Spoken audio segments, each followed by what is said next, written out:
This is WAB's Weekend Review, the show where we look back the last few days of stories from your WABE News team. I'm Alex Helmick, managing editor of WABE News. And on the show today, we start with Fulton County property owners are facing up to a 12.5% tax rate increase. WAB's Raul Bali reported the story. During the county commission's last meeting, the staff suggested keeping the millage rate the same, but some commissioners raised concerns about the cost of some county projects that are still not settled, like legally mandated improvements to the Fulton County Jail. Democrat Mo Ivory says county agencies should justify their budget in person before the commission. I want to hear from the departments. I want to know what is going on with them. I want to understand why they need more money. And so when they do that, they come before us, and we can still, even if we raise the millage rate, say, you need to cut that. Republican Bridget Thorne says a rate increase would actually cost more in the long run. People are struggling for home ownership. They're struggling to make rents. They're struggling to pay their taxes now. We're going to make them more dependent on us because they're not going to be able to afford to live here. So we're going to need more social programs. If commissioners adopt the full proposed increase, it would bring in an extra $79 million while raising taxes on a $500,000 home about $200. Raul Bali, WABE News. By the way, another public hearing will be held on August 6th at the Government Center in downtown Atlanta. Those can also be accessed virtually. Well, members of Georgia's Africa Legislative Caucus are calling on U.S. Secretary of State Marco Rubio to stop the Trump administration's plan to ban visitors from African and Caribbean countries. WAB's Emily Wu Pearson explained. Lawmakers are concerned the travel ban will separate Georgia families, hurt trade relationships, and constrict potential tourism to Atlanta for next year's World Cup. Extending a travel ban in this context would be a grave mistake. Representative El-Mahdi Hawley spoke about these concerns at a press conference at the state capitol. Alienating investment, diminishing returns, and limiting America's ability to engage in meaningful business interactions, which are essential to our country's economic growth. The Trump administration is targeting 36 countries in its latest attempt to ban travel from some countries. 25 of those are in Africa. The administration says the ban is meant to combat visa overstays.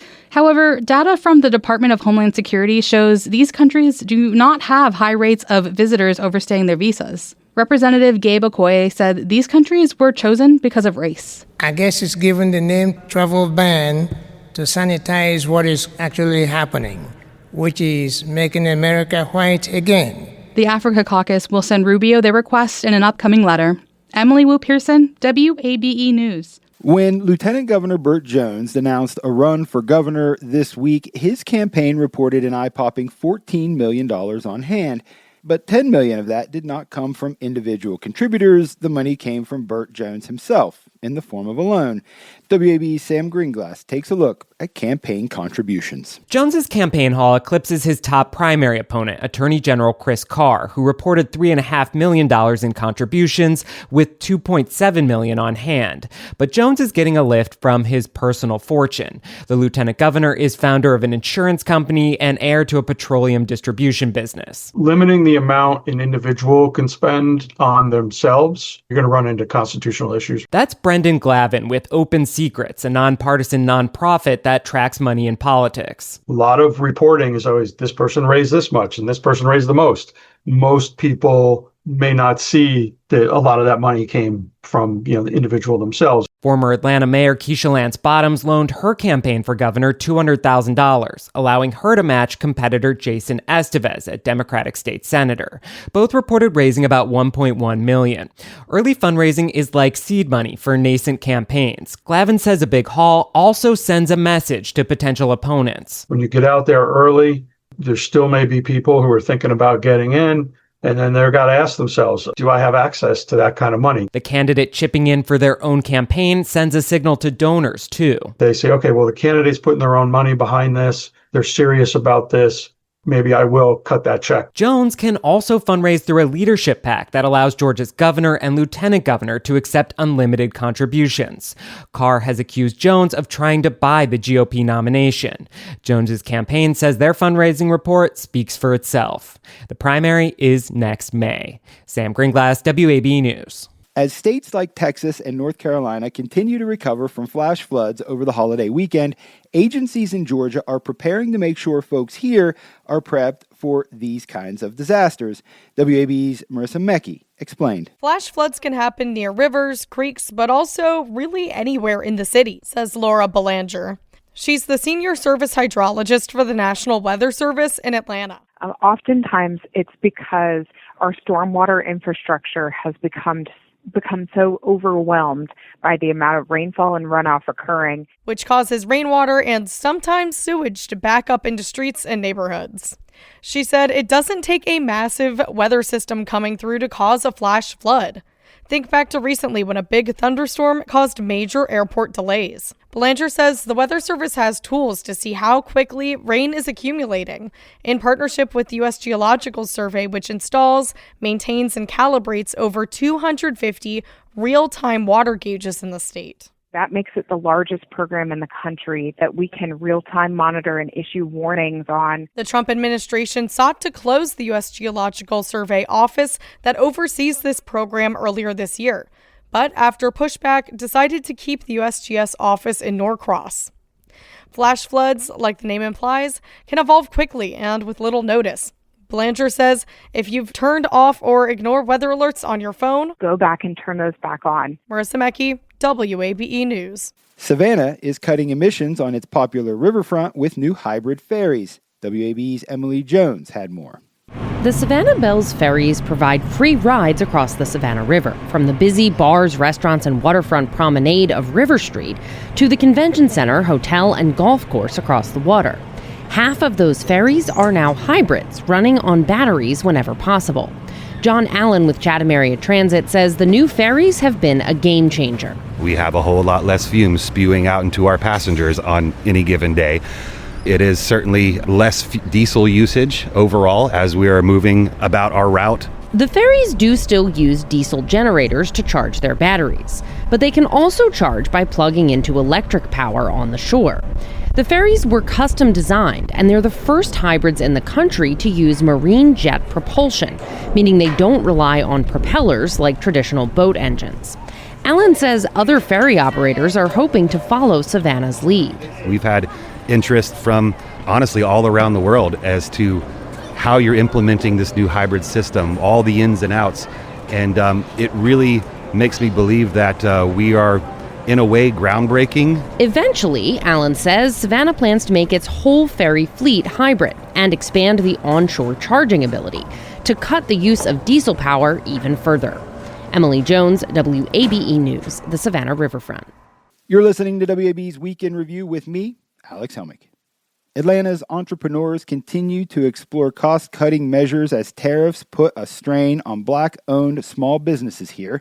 WAB's Marlon Hyde told us about it. Brian Reynolds owns Just for Teens, a skincare company. He's traveling through Malaysia speaking to potential suppliers before the tariff pause ends this week. I'm in Asia right now. I'm meeting with 4 or 5 different factories, and then also I'm comparing prices. Almost all of Reynolds' products are made in the U.S. Still, Reynolds works with suppliers from around the world, including China. We're trying to look at what is the best quality at the lowest price so that we can pass that value on to the consumer. Val Barnett sells candles, body butters, and soaps that promote mental health through her business, Immerse. She says at one point, shipping some of the materials she uses to make her products was going to cost her an extra $1,000. I know for a fact that there are other small businesses who left their products at the port because it was so expensive and they just didn't have the money to actually, bring it in from the port. Barnett included. She eventually got her materials without raising prices for her customers, but she remains anxious. I just remember every day why I got into business, and I allowed that to fuel me no matter what's going on. Atlanta's Black entrepreneurs, like Reynolds and Barnett, continue to strategize new avenues to ensure that their businesses thrive, despite whatever gets thrown at them. Marlon Hyde, WABE News. Georgia is the only state with an active Medicaid work requirement for now. The GOP tax and spending package the president recently signed will mandate similar programs in most of the country.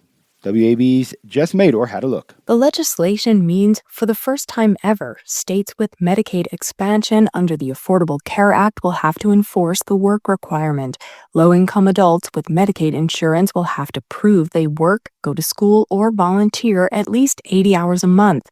And Georgians for a Healthy Future's Laura Colbert says they're likely to encounter the same issues as Georgia's Pathways to Coverage has. People just can't get enrolled in the first place, and some folks who do get enrolled lose their coverage because the system thinks they didn't file their paperwork or there's been some other glitch. Since Pathways launched 2 years ago, Georgia's spent more than $91 million in state and federal funds, according to state data, to enroll only about 7,500 people. And Medicaid work requirements haven't boosted employment, says Georgetown research professor Joan Alger. Work requirements don't work except to cut people off of health insurance. A key reason for this, more than 2/3 of adults on Medicaid already work. The remainder includes people in school and those too sick or disabled to work, according to KFF Health News. Jess Mador, WABE News. The massive Republican tax and spending package passed by Congress and signed by President Donald Trump is expected to have a significant impact in Georgia. On this week's Plugged In, WABE politics reporters Raul Bali and Sam Greenglass are joined by WABE's Maymay Shu, who took a look at what it means for the food assistance program called SNAP. So how many people in Georgia get help with their groceries from SNAP? Yeah, it's around 1.4 million Georgians and 680,000 Georgian households. Georgia receives around $3 billion in federal money for SNAP. And every month, Georgians receive around $190 per individual and $400 per household. So explain the changes that are being made to how this program is being funded. Right now, SNAP benefits are 100% federally funded, but states help administer the program. Under the new law, though, states would have to shoulder some of the burden of paying for the benefits of SNAP. This is based on something called the payment error rate, which measures how much a state overpays or underpays beneficiaries of SNAP when it administers the program. So this can happen in a number of ways, including if a beneficiary forgets to update their income or if the state doesn't calculate, household expenses correctly. And states also do reimburse or recoup the money if they identify an error. The amount of money a state is on the hook for when it comes to paying for SNAP depends on how big the percentage of this payment error rate is. If we go off the most recent data for Georgia, the state's most recent payment error rate is more than 15%. And so 15% of around $3 billion is around $450 million. When would all of this take effect? It's not immediately, right? No, it's not. This would take effect starting fiscal year 2028. So that would be October 2027. And so just to kind of put a finer point on what you're saying, fewer people able to get groceries through SNAP, they're going to then need to head on over to their local food bank to kind of make up that difference. Exactly. And this is what Atlanta Community Food Bank President and CEO Kyle Wade told me. He said this means longer lines at their food distribution partners at a time when they've already been experiencing a 60% increase in demand from 3 years ago and cuts that have already happened to a USDA program. And these cuts have amounted to $15 million worth of food. Here's what he had to say. So that you can see that's kind of a perfect storm of reducing our resources at the very time that we're going to see increased levels of need. Of course, the Atlanta Community Food Bank does take donations through philanthropy and private donors and things of that sort, but the USDA cuts do amount to quite a lot, and they're already having to deal with an increased demand. So this will definitely put a strain on the resources. So we've been talking about cuts to SNAP. This law also makes deep cuts to Medicaid, which could result in a loss of billions of dollars to the state budget, right? So yeah, Sam, and that was one of the things that we talked about at a Georgia Budget and Policy Institute event. It was actually held on the first day of the 2026 state budget, July 1st, but that, of course, happened to be the same time when all of this was happening around that massive tax and spending bill. The organization's Director of Health Justice, Leah Chan, gives the bottom line of what any changes to Medicaid policy or federal funding means for the program that is a state and federal partnership that, the feds pay 66% of healthcare benefits and the state pays the rest. So it really forces the state to either pick up the tab or, make difficult decisions about who continues to receive these services and what benefits they're offered. So what does that mean for the state budget? Are changes going to be needed? When would those happen? Does a special session need to be called to do that? Kind of what happens next year? Anything that has a major effect on this current state budget, that can be adjusted early next year in what is called the amended state budget. That's something that the governor and state lawmakers do every single year. And remember, the state does have billions of surplus dollars to work with, at least in the short term. Bottom line, you're probably not looking at a special session this year. You can hear the full conversation about how the tax and spending bill will affect Georgia on the Plugged In podcast. New episodes drop every Friday morning, wherever you get your pods, and the show airs on WABE 90.1 FM, Friday mornings at 9:30. That's all for the show this week. My thanks to the WABE News team for all the great work. I'm Alex Helmick. Thank you for supporting WABE and for listening to The Week in Review.